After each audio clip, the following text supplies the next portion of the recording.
নমস্কাৰ বন্ধু বান্ধৱীসকল মোৰ অন্য এটি ভিডিঅ'লৈ আপোনালোকক স্বাগতম জনাইছো।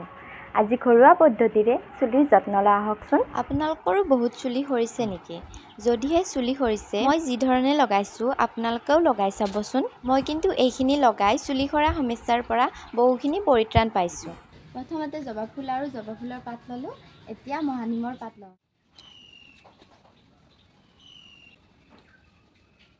এতিয়া নৰসিংহৰ পাত ছিঙো আহক।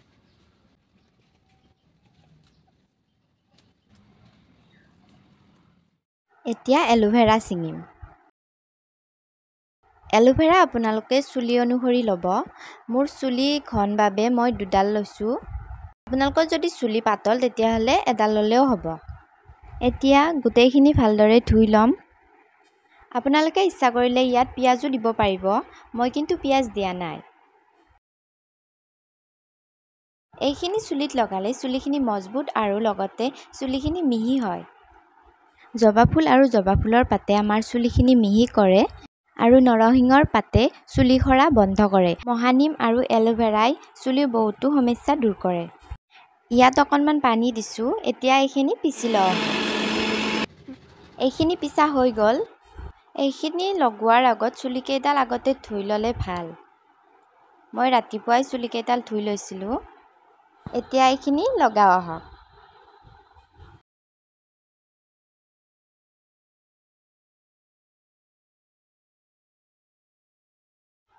নিজে লগালে গোটেইখিনিত ভালদৰে নালাগে যে, সেইবাবে মানুহজনে অলপ সহায় কৰি দিলে।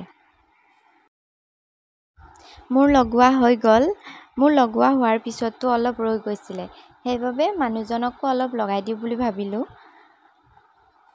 এইকেইদিন গৰমৰ বাবে তেওঁৰো বহুত চুলি সৰিছে, সেইবাবে তেওঁকো অলপ লগাই দিলোঁ। এয়া লগোৱা হৈ গ'ল। এতিয়া 2 ঘণ্টাৰ বাবে থৈ দিম, পিছত ধুই দিম। পিছত দেখাইছোঁ আকৌ। মানুহজনে 1 ঘণ্টা ৰাখিয়ে ধুই দিলে। পোৱা পালে সুধো আহকচোন। ধুই দিলা? কেনেকুৱা পালা? চাও দেখাই দে চুলিকেইটা। মই 2 ঘণ্টা পিছত ধুই দিলোঁ।